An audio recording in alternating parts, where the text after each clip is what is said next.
Eva can't play coy for the boy while her mama throws a tantrum down at the hospital, and Smitty makes amends with June. What's good, y'all? This is Erica Vane coming to you right here on Erica Vane TV with another Beyond the Gates video. And in this one, I'm breaking down season 1, episode number 174. If you're new here, hit that subscribe button, turn on your bell notifications so you don't miss the moment I post a new Beyond the Gates video right here on the channel. And this was a very interesting episode. I'm going to go ahead and start off with Eva because we get to see what is ultimately Eva and Isaiah's first date, and she is being a lot more coy than she was prior when she ran down on him as soon as he walked into Orphe Jean's because she's desperate. In this episode, we get to see her have a little bit more game, try to have a little bit more mystery to her as they are talking around their attraction to one another and wanting to move forward with it, and that ultimately leads to them making out all up in the uptown, I suppose. Like... I don't love Eva as a character, so there's that, but it is what it is. It's a natural progression of what happens when two people are physically attracted to one another. What pops out for me is how surface level it feels like their attraction is. And with this being the first date and with, you know, them talking about how first dates go at the beginning of this, you don't really get to see the adding of substance, right? So like, part of the dialogue that they use is him trying to figure out who is the person who she now has her eyes on since she doesn't have her eyes on her sister boyfriend no more. And I love every moment that Isaiah can slide that in there. So keep on doing it. And of course we know it to be him, but she doesn't want to reveal it initially, which is what is the whole coyness or whatever. And then she describes him and I'm like, girl, you describing him, but you're describing him based off of what? Because most of the stuff you don't actually know to be true. You can like kind of assume, maybe surmise at best, but you don't actually know to be true. So I was hoping that we were going to have a couple moments where they aligned in a way that felt a little less surfacey, but we don't actually get that. And I'm just like, okay, I guess that's to come. She also gets interrupted because Leslie is down at Garland with Peaches, who is having a heart episode, and she's declining. And now that Doug McBride's not there, Leslie is throwing an additional fit. Well, actually, to me, she's throwing a fit because she wants attention. She's throwing a fit. Yes, she doesn't want Peaches to die, but she is a prototypical narcissist if I ever seen one. She's going to utilize whatever. She's a narcissist and an opportunist. She's going to utilize whatever opportunity she has to draw attention back to herself. So when she gets to the floor, when she steps off the elevator, she gets to see Shaniece and Ted getting all because we're going to talk about them, and that immediately throws up red flags the same way it threw up red flags when she ran down on June because he was paying her a little bit of attention too. So she wants to redirect, and yes, something is actually going on with Peaches, but to me, we get to know exactly how she feels about that once she has Eva come to her hotel room to tell her about it, and she decides that Ted is going to be the one to fix it even though he's a damn plastic surgeon and she has heart issues. And then once she decides that she don't want Eva to be rebutting it at all, and then immediately tell me about your date. Peaches is still dying, but tell me about your date. Peaches is not gonna make it, and I want to put a damn plastic surgeon in charge of her goddamn care, but tell me about your date. Leslie, please. You down here throwing fits, picking fights, about to have your head knocked off your shoulders because Shaniece is not the one and or the two, ho. Be clear. And you really only care about yourself or how you can manipulate your damn daughter into being just like you. And I clocked you and I'm going to keep clocking you, Miss Girl. Now let's talk about Ted and Shaniece and Ted, because some of y'all have been saying, y'all have been hearing whispers from the set, and y'all was saying that Ted and Shaniece is coming. And honestly, it was not until this episode where I was like, God damn it, y'all are right. They are coming. Because Ted, what is this? What is this little look what is this? And I ain't saying, I'm not shading Shaniece at all, because she's definitely a woman to be revered.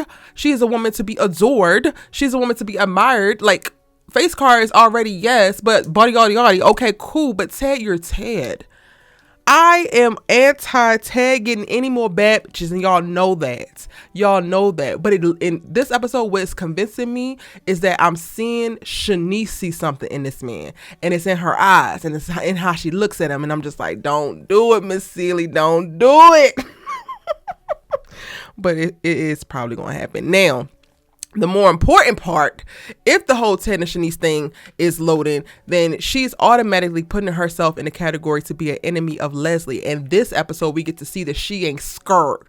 She ain't scared of your lunatic ass mistress. Ain't that what she said? Your lunatic. She told Ted, your lunatic. I said, absolutely. And she also said, I don't give a damn about what anybody or their play daughter is talking about.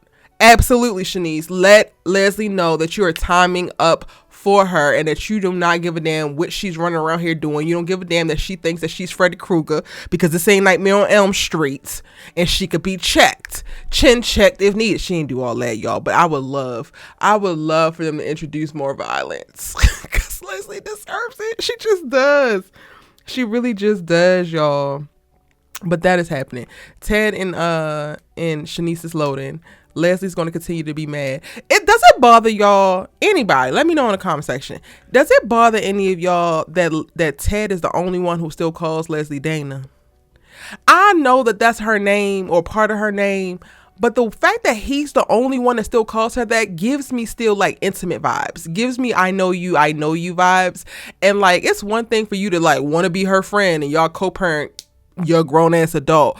But also, Ted, like, you leaning into the whole Leslie of it all, to me, feeds into her into the Dana of it all, feeds into her damn delusion. And every time he says it, while everybody else is calling her Leslie, I'm like, so what you want that again? Like, what's good, Ted? What's up with the Dana-ness of it all? I can't respect it. It's a little thing, but it just chaps my every single time I hear him say it. I'm just saying. Now, in a lighter note, Samantha's still whining and crying about being grounded. Girl, this is for your own good. And about time, shout out to Jessica.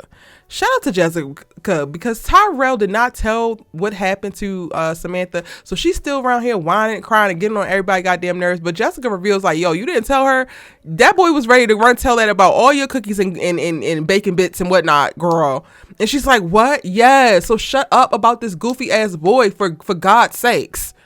Tyrell says that he didn't tell her what happened in the showdown on Halloween because he didn't want to hurt her and he was hoping that she would have got over it before she got off.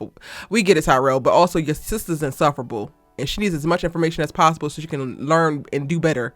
Because, Lord, they ended up down at the Orphe Jeans because she's over here crying because everybody else gets to have their digital devices and she don't. And then somebody ate her damn yogurt and she's mad about it. It's like, oh, she's such a teen. Samantha, please.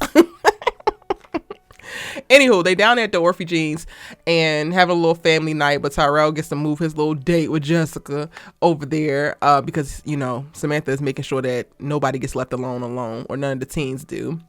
And while they're there, Smitty is able to talk to June and thank her for how she's been stepping in and being an additional resource to their family and not taking their kids away from them. He was very fearful that she was going to be trying to replace them.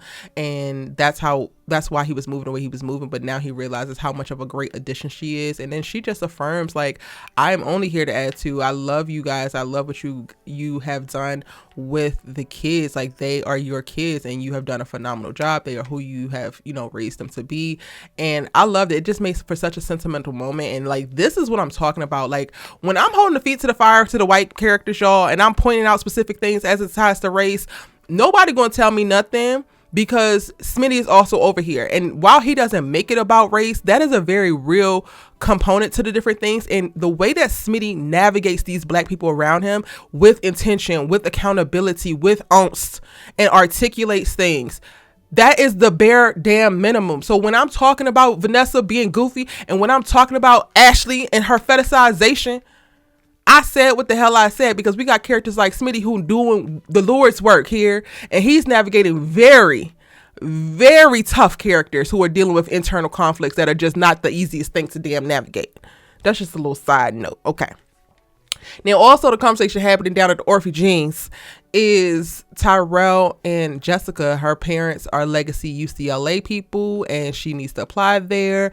But he is legacy Banneker and will probably be staying to go to Banneker. So he is wondering, both of them are actually wondering what they're going to do. How will their relationship survive if they have to be long distance going to schools on two separate sides of the country? But they don't really get to work all of that out because Martin and Smitty pulls him away to go meet with Iziah to talk about Banneker. So that's like the beginnings of that. And I actually love that. I love this being his storyline right now, and the conflict, it just is so real for that particular age group and that time in his life. He is about to go to college, but he's also very much so into Jessica. The way that he looks at her, y'all, when he walked into Orphe Jeans and saw Jessica, I said, I know that's right. I know that's right. Yes. Anyway, it just feels very, very authentic, and I am looking forward to more from Tyrell's storyline and like the college kid storyline. I'm looking forward to Banneker being a thing, like even a set that gets opened up to us now that we have Isaiah here as well. But they go in the talk, and like when we get back to the brownstone and they're talking about it, Tyrell brings up Jessica and potentially leaving her and how their relationship makes a long distance. And Isaiah's like, well, my girlfriend just broke up with me. Sir, how is that helping? How is that helping? Isaiah, I'm not really convinced that you actually should be an academic advisor. I'm still side-eyeing you and your decisions. I'm still side-eyeing you and some of your rhetoric. I don't know, Martin, if we could place our beloved, amazing, beautiful ass Tyrell into the hands of Isaiah. Because, sir, what? You talking about some things fall apart for other things to fall together or something like that. Sir, yes, that's true, but also, hush. Go back to kissing on Eva and get off our nerves and out of our face.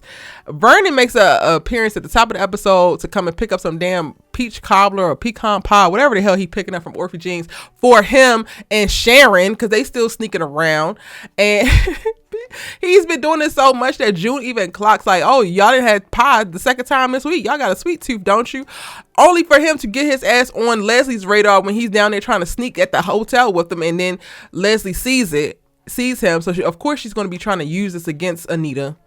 Child, Vernon, I don't know how many lessons that you needed, baby, but you should have just got a Groupon and found some little random ass singer to teach you, because this is too much. And the way that Anita is going to lose her damn mind once this information is brought to her by Leslie, of all people, you need to go ahead and be ashamed. And that's it, y'all. Those are my thoughts on the episode. That's what went down. Let me know yours in the comment section down below. It's your good sis, She Love Talk TV with, and I'll see you in the next one.